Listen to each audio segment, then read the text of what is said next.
紹呢一件背心先。咁佢咧其實可以單着，都好修飾到褲語。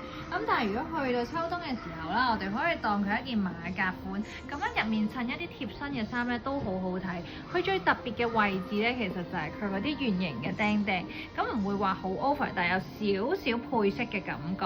咁佢有啲啞色嘅釘嚟嘅，灰黑色嘅感覺。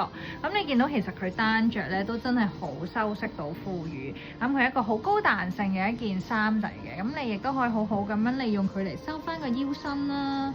咁啊，成個幾好睇。咁好似我哋咁樣襯一啲高腰嘅 item 做 layerings 咧，好好睇。